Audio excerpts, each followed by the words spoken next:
Lesson 6. Regulation and calming of the mind, the second pillar of depression treatment. After biological stabilization provided by pharmacotherapy, depression treatment cannot stop at the level of brain chemistry. Medications create conditions of safety, but on their own they do not restore the capacity for rest, regeneration, or genuine contact with reality. At this point it becomes necessary to engage the second pillar of therapy, regulation and calming of the overloaded mind. Depression very rarely means inner silence. On the contrary, most patients' minds remain in a state of constant tension, even when nothing external is happening. Thoughts circulate automatically, ruminations do not cease, and the body functions as if a threat were constantly present. This state sustains the illness regardless of mood improvement or symptom reduction achieved with medication. Without teaching the nervous system how to calm down, treatment remains incomplete. The aim of this lesson is not to teach stopping thoughts or achieving special states of consciousness. Regulation of the mind in depression does not consist in controlling mental content, but in lowering the level of arousal at which thinking ceases to be compulsive and exhausting. This is a fundamental difference. Attempts to fight thoughts almost always intensify them.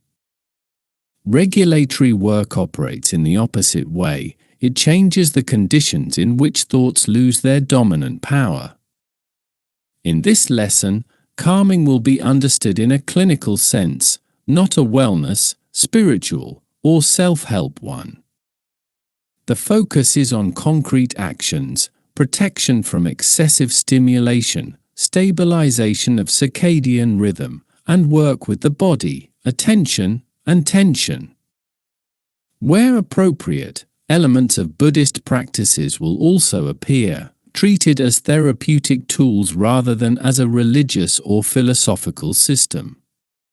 Each method will be considered in terms of safety, usefulness, and suitability to the patient's condition. Regulation and calming of the mind serve as a bridge in therapy. They connect pharmacological symptom reduction with the ability to enter relationships and act. Without this stage, psychotherapy may be too burdensome and activation may become destructive. With it, a gradual recovery of the capacity for experience, reflection, and presence in the world becomes possible. 1. Regulation instead of control, the fundamental principle of calming the mind. The most common misunderstanding in working with a depressed mind is the belief that calming consists in mastering thoughts. The patient tries to stop them, change them, redirect them, or remove them from the head. In practice, such efforts almost always end in symptom escalation. The more the mind is controlled, the stronger its resistance becomes. This is not a character flaw or a lack of discipline, it is a natural reaction of an overloaded nervous system. Regulation differs from control at the starting point. Control attempts to change the content of experience, what I think, what I feel, what I focus on. Regulation changes the conditions in which that experience arises. Instead of fighting thoughts, it lowers the level of arousal at which thoughts lose their compulsive character. In depression, this distinction is crucial because compulsive thinking is not a cognitive problem but a physiological one. In a depressive state, the nervous system operates in alarm mode even when no real threat is present. Thoughts become fast, repetitive, and sticky. Attempting to control them is like trying to extinguish a fire with a fan. Regulation works in the opposite direction. It reduces the oxygen supply, that is, autonomic arousal, so the fire subsides on its own. Thoughts may still appear, but they cease to dominate behavior and emotions. Therefore, the goal of calming is not silence in the head or a sense of blissful peace. The minimal, realistic goal of regulation is a shift from alarm mode to reflection mode. This is the moment when thoughts do not disappear but stop forcing a reaction. A brief space appears between stimulus and response. This space is the beginning of recovery because it allows choice rather than automatism.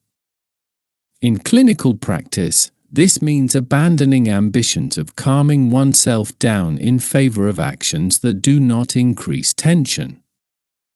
Any calming technique that requires effort, excessive concentration, or evaluation of effects, "Am I calm yet?" works counterproductively. Regulation is effective when it is simple, predictable, and does not require special skills or an inner struggle from the patient. It is also important to distinguish regulation from suppression. Suppression consists in cutting oneself off from emotions and sensations. It may bring short-term relief, but in the long run it leads to emotional flattening and impaired contact with reality. Regulation does not remove emotions, it reduces their intensity to a level that can be borne. This is a qualitative, not merely quantitative, difference. This principle, regulation instead of control, will be the common denominator of all methods discussed in the remainder of the lesson. Regardless of whether the starting point is the body, breathing, daily rhythm, or mindfulness, the criterion of effectiveness remains the same: less compulsion, more space. If a method increases tension, a sense of failure, or the need for control, it is not a regulatory method, even if it is described as such. 2. Body-based regulation methods, calming from the bottom up. The safest and most underestimated path to calming the mind in depression consists of body-based methods. Their effectiveness stems from a simple fact: the nervous system is not regulated primarily through thinking, but through signals coming from the body. Attempts to calm oneself purely from the head tend to fail because they bypass the level at which arousal actually originates. In depression, the body often functions either in a state of chronic tension or, conversely, in a state of exhaustion and numbness. Both states are manifestations of a dysregulated autonomic nervous system. Body-based methods work bottom-up. Instead of analyzing experiences, they provide the nervous system with signals of safety. Only then does the mind have a chance to settle. The simplest and most accessible regulatory tool is breathing. This does not mean complex techniques or forcing deep breaths, which in depression can actually intensify anxiety. Regulatory breathing is calm, slightly prolonged, and natural. Its function is not to calm down by force, but to gently shift the balance of the nervous system toward inhibition.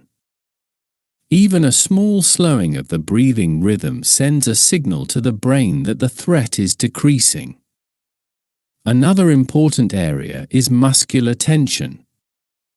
Many people with depression are unaware of how constantly tense their bodies are, especially in the shoulders, jaw, abdomen, or thighs.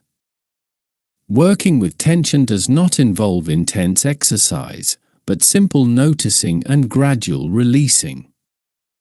Even brief moments of consciously letting go of tension can significantly reduce the level of mental arousal.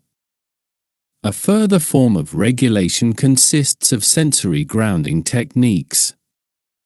The contact of the feet with the ground, the weight of the body on a chair, the touch of the hands, the temperature of the air, these seemingly trivial sensations have powerful regulatory effects.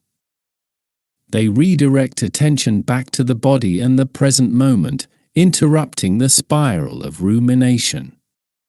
They require neither concentration nor interpretation, which makes them particularly useful in states of severe overload. A key advantage of body-based methods is their low threshold of entry. They do not require motivation, belief, or special skills. They work even when the patient does not see the point of therapy. This makes them a foundational tool in depression, especially at the beginning of treatment, when cognitive and emotional capacities are limited. It is also important to note that regulation through the body is not an escape from emotions. On the contrary, it allows their intensity to be reduced to a level at which they can be experienced safely. The body does not suppress experiences, it creates conditions in which they no longer flood the entire system. This is a fundamental difference between regulation and pharmacological numbing. Body-based methods form the foundation for further regulatory work. When the nervous system begins to respond more calmly to physical signals, it becomes possible to introduce additional tools, stabilization of daily rhythms, work with attention, and mindfulness. Without this stage, any attempt at top-down calming remains fragile and easily leads to frustration. 3. Circadian rhythm and predictability, regulation through time, not content. One of the strongest, and at the same time simplest, regulators of the nervous system is time. In depression, this dimension is very often disrupted, sleep becomes irregular, meal times shift, the day loses its structure, and nights expand at the expense of daytime activity. This temporal chaos is not merely a consequence of the illness, it actively sustains it. A nervous system deprived of predictability remains in a state of vigilance and cannot regenerate. Regulating the circadian rhythm is not about better organization or mobilizing oneself to act. It is a therapeutic intervention that works independently of motivation and mood. The most important element of this regulation is a fixed wake-up time, even when sleep has been short or fragmented. It is the morning, not the evening, that sets the biological rhythm. Shifting the wake-up time in response to fatigue deepens disorganization and intensifies insomnia the following night. Daylight also plays a crucial role. Exposure to natural light in the first hours after waking is one of the strongest signals synchronizing the biological clock. In depression, where nocturnal arousal and daytime sleepiness often dominate, the absence of morning light reinforces a reversed rhythm. Even brief contact with light, without physical activity, has a regulatory effect greater than many mental techniques. Equally important is the regularity of meals and basic daily activities. This is not about dietary perfection, but about sending a signal of predictability to the organism. Fixed meal times, short morning and evening rituals, and repetitive elements of the day act as regulatory anchors. The nervous system responds to them by lowering tension, because it no longer has to check what will happen next. In the context of sleep, it is important to abandon unrealistic expectations. The goal is not immediate, deep, uninterrupted sleep. The goal is stability. Even if sleep initially remains shallow or fragmented, maintaining a fixed rhythm gradually rebuilds the capacity for regeneration. Attempts to catch up on sleep during the day or frequent naps often sabotage this process, reinforcing nocturnal arousal. Regulation through the circadian rhythm works because it does not require analysis or mental effort. Time becomes an external regulator that takes over part of the function of the overloaded mind. The day ceases to be a chaotic sequence of states and begins to have a predictable structure. This sense of predictability is one of the most fundamental signals of safety for the nervous system. It is also important to note that working with the circadian rhythm is not behavioral therapy in the strict sense. It is not about achieving goals or improving efficiency. It is about creating biological conditions in which other forms of treatment, psychotherapy, work with attention, relationships, become possible. Without this foundation, even the best calming techniques remain short-lived. Rhythm and predictability therefore constitute the next level of regulation after the body and before working with attention. When time ceases to be chaotic, the mind gains space to slow down. In the next section, we will move to an area that places particularly heavy strain on the modern nervous system, stimuli and the information environment, and we will show how calming can involve conscious subtraction rather than adding more techniques. 4. The daily plan, ordering chaos as a form of regulation.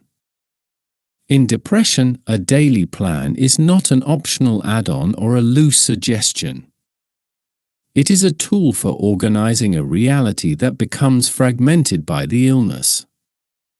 Depression introduces temporal chaos, the day loses structure, the boundaries between morning, afternoon, and night blur, and the mind remains in a state of constant tension because it's unclear what comes next. A daily plan counters this chaos directly. The key function of a daily plan is to organize the following day before going to sleep. The very act of writing down what will happen tomorrow, even in a very simple form, closes open cognitive loops. The mind stops circling around questions like what will I do, how will it look, will I manage? Instead, it receives a clear message, the day is anticipated. This lowers tension and facilitates falling asleep, regardless of mood. A daily plan should be written down, concrete, and ordered in time. It does not need to be ambitious or elaborate, but it must exist as an external structure. In depression, order does not arise from within, it is introduced from the outside. This relieves the mind from having to constantly maintain control over reality. For this reason, the plan should cover the entire period from the planned wake-up time to going to sleep, with minute-level specificity, and empty slots should be explicitly marked as free time or rest. What matters is creating an ordered structure of the day, at least at the beginning. Later, the plan can be expanded to include elements of behavioral therapy. It is also important that the daily plan is not meant to motivate, nor, especially, to judge. Its purpose is not execution, but the creation of a framework within which the next day can take place. Even partial completion fulfills its regulatory function because the order existed in advance, before emotions and fatigue appeared. 5. The emotional states journal, containing and releasing tension. An emotional states journal serves a completely different function.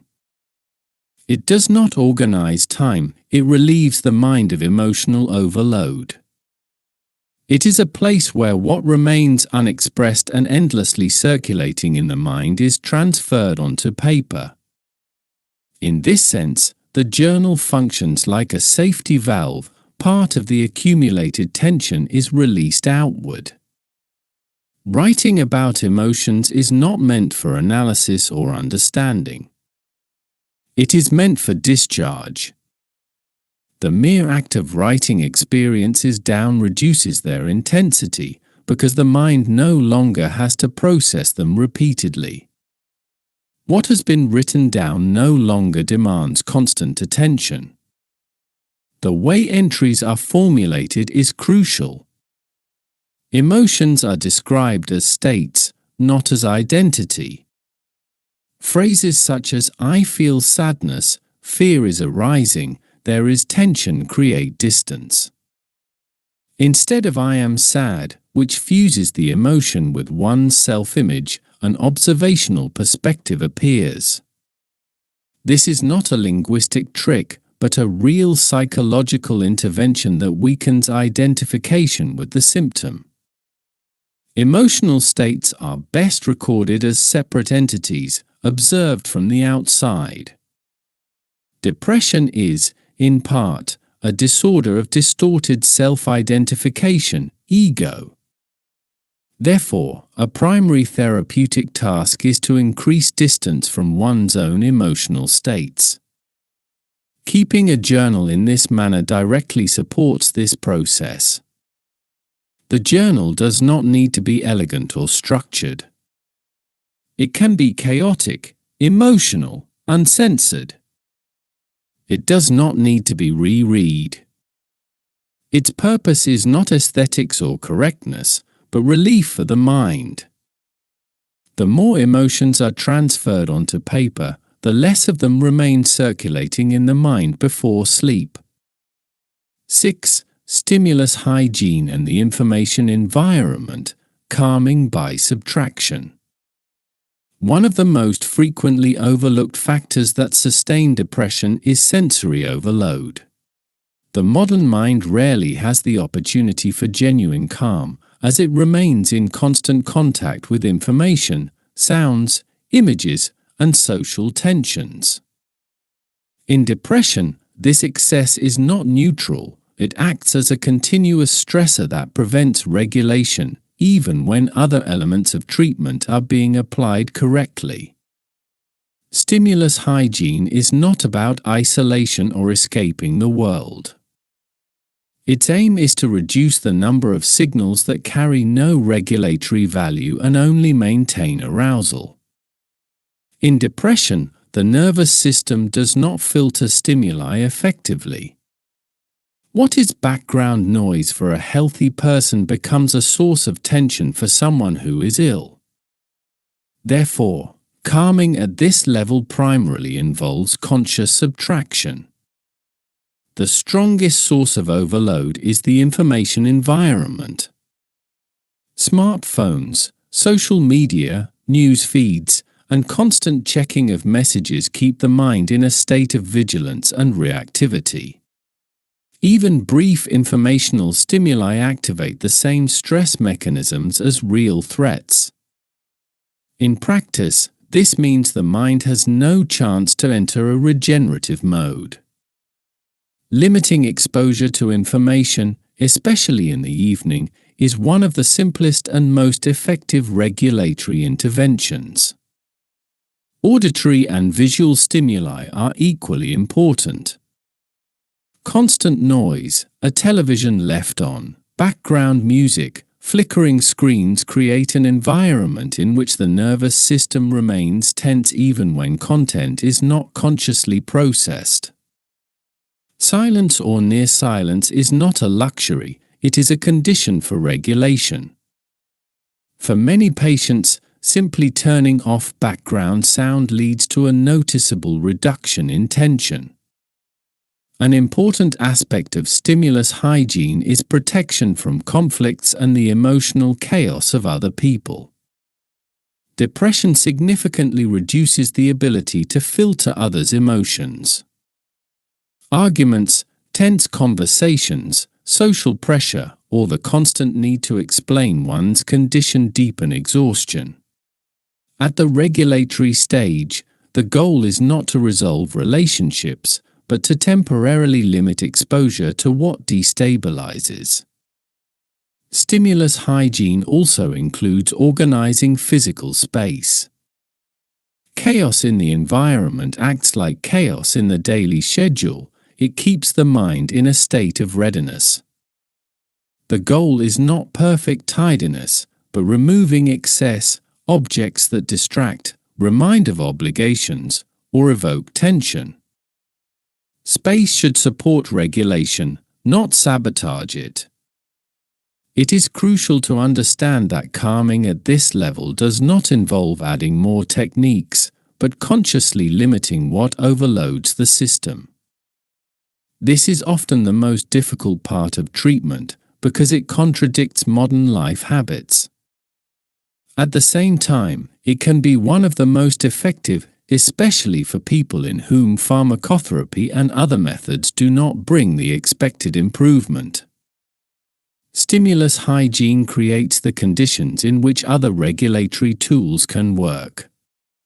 Without it, the body, daily rhythm, and schedule remain constantly disrupted by an excess of signals. Only when the environment stops attacking the nervous system does the next layer of work become possible: regulation of attention, that is mindfulness and meditation, which will be discussed in the next part of the lesson. 7. Mindfulness and attention regulation, stabilization rather than control. Once the body, time, and environment have been organized, work with attention becomes possible. In depression, attention is one of the most unstable resources. It jumps between thoughts, gets stuck in rumination, or collapses into numbness. Mindfulness, in the therapeutic sense, is not about achieving special states or clearing the mind. Its sole purpose is to stabilize attention enough that it is no longer constantly hijacked by thoughts and emotions. A key distinction here is between mindfulness and concentration. Concentration requires effort and control, which are limited in depression.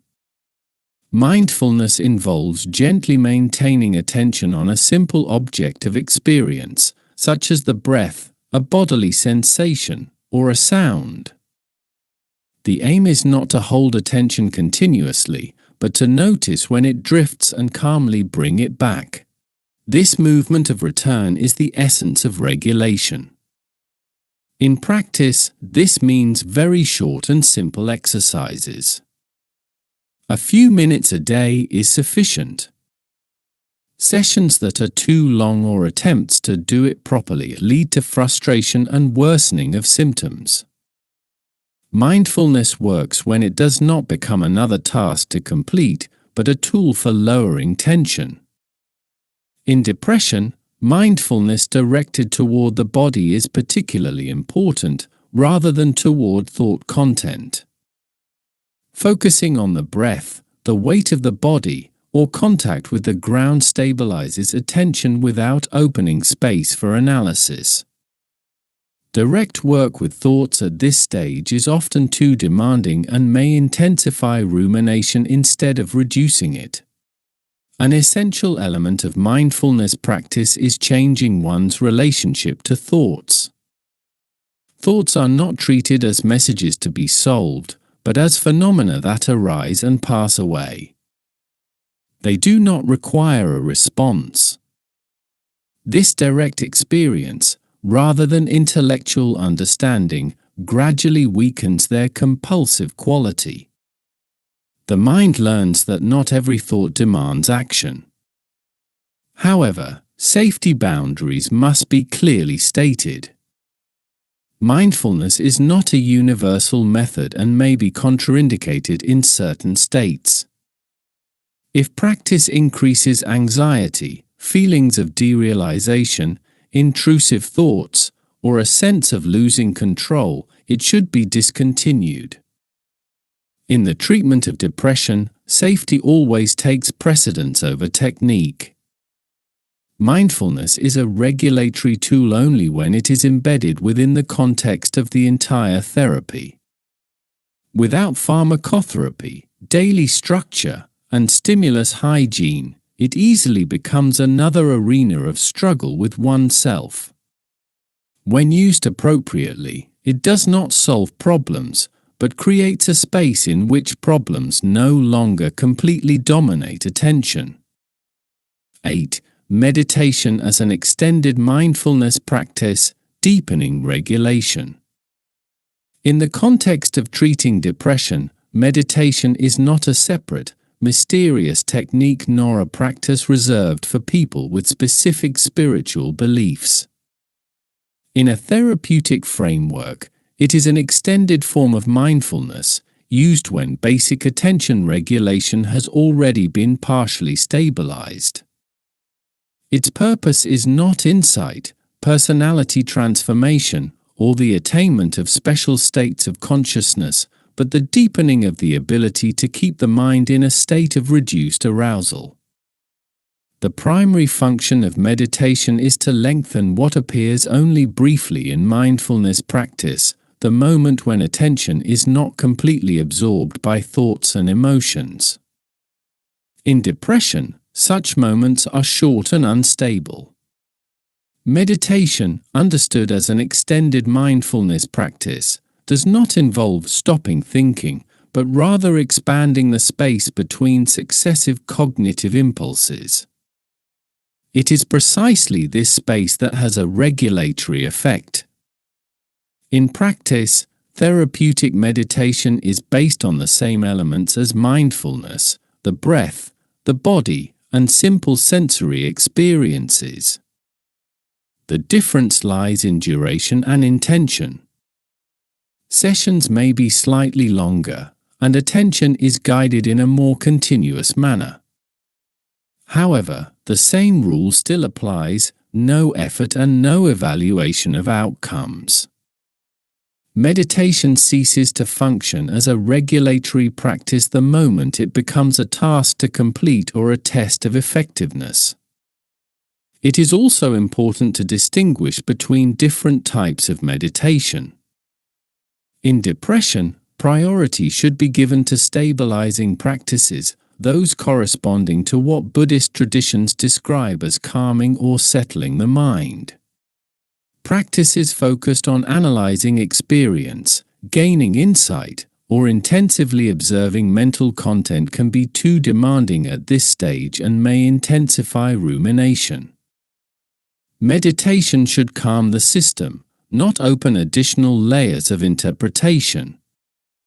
Particular caution is required with practices that promise rapid breakthroughs, profound experiences, or radical shifts in consciousness. In a depressive state, the nervous system does not need intensification, but stability. Any practice that increases arousal, feelings of detachment from reality, or pressure to achieve results loses its therapeutic function. Meditation as an extended mindfulness practice is meaningful only when it remains voluntary and flexible. It is neither an obligation nor a measure of progress. Its role is to gradually strengthen the capacity to stay in contact with experience without the need for immediate reaction. This is a skill that, when developed gently, can significantly support the regulatory process. At this stage, meditation still does not replace psychotherapy or relational work. It is an auxiliary tool that prepares the ground for the next pillars of treatment.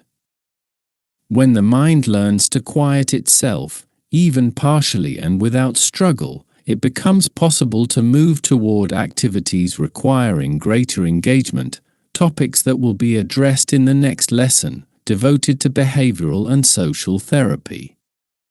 9. Meditation, fentanyl, and depression: why quieting the mind can be so appealing. At this point, it is worth deliberately juxtaposing meditation with fentanyl, because both phenomena touch the same extremely sensitive area of depressive experience, the need for quieting and disconnection from overwhelming emotions. This comparison is not meant to equate them or to aestheticize psychoactive substances, but to understand the mechanism that makes both meditation and opioids so appealing to a particular group of people. Fentanyl is a powerful synthetic opioid that acts primarily through agonism of opioid receptors in the central nervous system. Activation of these receptors leads to inhibition of pain transmission, but also to a suppression of emotional reactivity. On a neurobiological level, fentanyl reduces the activity of structures responsible for processing emotional and stress-related stimuli, while simultaneously enhancing signals of safety and relief. Subjectively, this results in a state of deep calm, emotional distancing, and temporary suspension of psychological suffering. This disconnection does not take the form of euphoria in the classic sense. For many people with depression, it is rather the disappearance of existential pain, the quieting of an oversensitive nervous system, and a brief release from emotional overload. This is precisely why fentanyl and other opioids are particularly attractive to individuals with high emotional sensitivity, prone to depression and sensory overload. Those who seek stimulation, intensification of experience, or a flight forward more often choose stimulants or hallucinogens and find nothing appealing in fentanyl. Fentanyl attracts those who want everything to finally become quiet and calm. A similar calming effect can be observed, though through a completely different mechanism and without chemical interference, in properly guided meditation. Meditation, understood as an extended mindfulness practice, reduces stress axis activity, decreases emotional reactivity, and limits compulsive thinking. Neurophysiological studies show changes in the activity of networks responsible for the narrative sense of self and a weakening of automatic reactions to emotional stimuli. Subjectively, this may be experienced as distance, calm, and relief.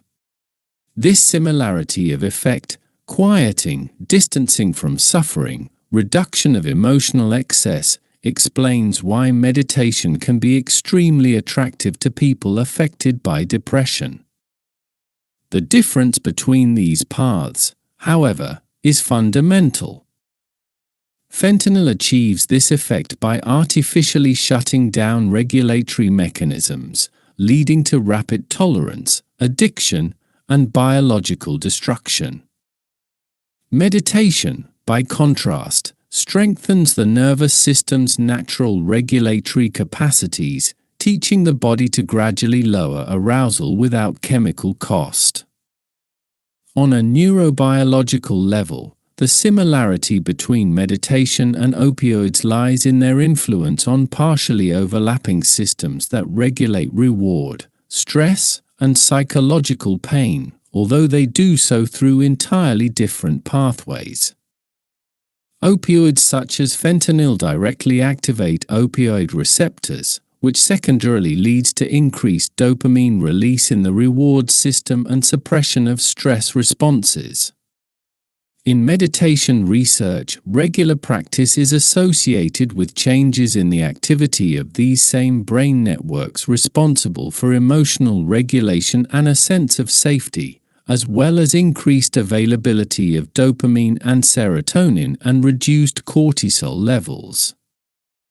In both cases, the subjective effect is similar: reduced tension, decreased emotional reactivity, and a sense of relief. The difference lies in the mechanism. Opioids force this state chemically and abruptly, while meditation achieves it gradually, through training the brain's natural regulatory systems, without the biological cost of addiction. For this reason, meditation should not be feared or demonized, provided it is practiced correctly, gradually, and within the context of treatment rather than as an escape from life. Unlike psychoactive substances, it does not damage brain biology, does not produce pharmacological tolerance, and does not require escalation of the stimulus. Its effectiveness lies in patient training, not in immediate cutting off from experience. At the same time, this comparison serves as a warning. The same need for quieting that draws some people toward meditation pushes others toward opioids. The difference does not lie in weakness of character, but in the availability of regulatory tools. Treatment of depression should recognize and legitimize these needs, offering safe methods of reducing psychological suffering before they are satisfied in a destructive way. In this sense, meditation, as an extended mindfulness practice, can serve as a healthy alternative to chemical quieting, provided it is not treated as a miraculous solution, but as one element of a broader, three-pillar treatment process. 10. Boundaries and safety of calming practices when regulation stops helping. Every regulatory tool, even the most natural one, has its limits. In the treatment of depression, calming the mind is not an end in itself, but a means of regaining the capacity to function. Crossing this boundary leads to a situation in which regulatory practices begin to serve an avoidant function rather than a therapeutic one. The first warning sign is using calming practices to avoid life.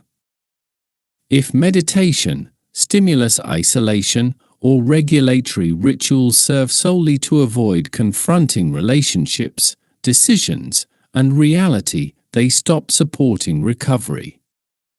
The mind may become quiet, but life remains untouched. In such a configuration, calming stabilizes the illness instead of treating it.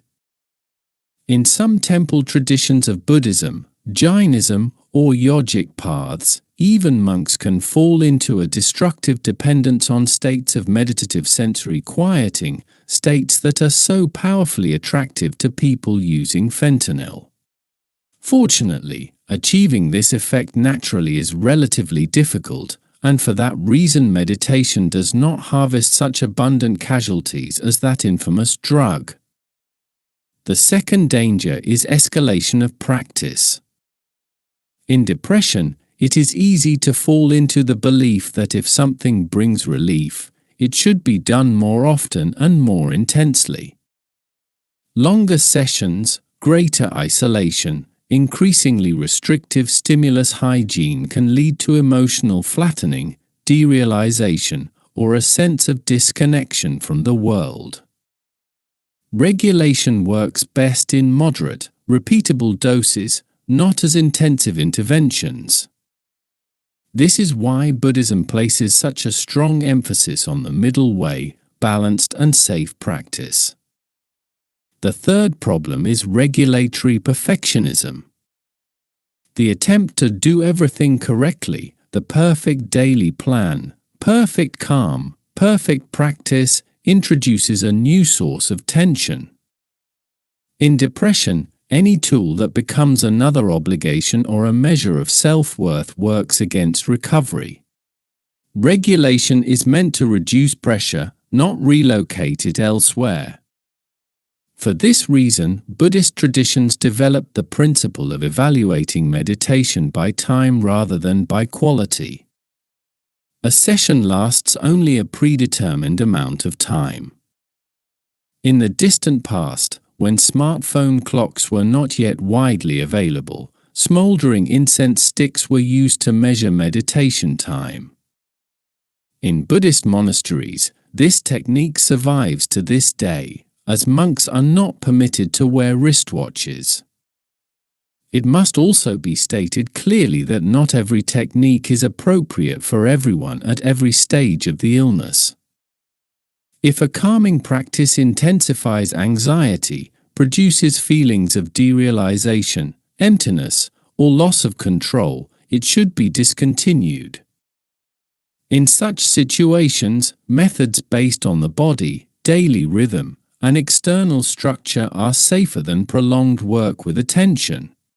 The proper place of calming practices is clearly defined. They are meant to prepare the mind for the next stage of treatment, not to replace relationships, action, and meaning. When tension decreases, space opens for movement from below, for gradual re-entry into the world, responsibility, and contact with other people. It is precisely there that regulation ceases to be the main tool and becomes supportive infrastructure. Summary: regulation and calming of the mind constitute the second pillar of depression treatment and serve as a bridge between biological stabilization and a return to action and relationships. Their goal is not the elimination of emotions or the attainment of lasting calm, but the reduction of arousal to a level at which the mind is no longer compulsively flooded with thoughts and tension. This lesson has shown that effective calming does not consist in controlling thoughts, but in changing the conditions in which they arise. Body-based methods, regulation of circadian rhythm, structuring the day, stimulus hygiene, mindfulness, and meditation work when they are simple, predictable, and free from pressure to achieve results. Their common denominator is restoring a sense of safety to the nervous system. Particular importance is given to tools that organize chaos, the daily plan, and the emotional state journal. The first stabilizes the future and facilitates sleep. The second absorbs emotional tension and weakens identification with experienced states. Neither tool treats directly in a clinical sense, but both relieve the mind, creating space for further therapeutic work. Mindfulness and meditation have been presented as natural calming methods that can be especially appealing to people with depression because they address a deep need for relief and inner quiet. Unlike psychoactive substances, they achieve this effect without biological destruction, provided they are used consciously and within clear safety boundaries. This lesson also clearly delineates the limits of regulation. Calming stops helping when it becomes an escape from life, an end in itself, or another arena for perfectionism. Its proper role is to prepare for the next stage of treatment, behavioral and social therapy, which uses the gained stability for a real return to the world, relationships, and meaningful action.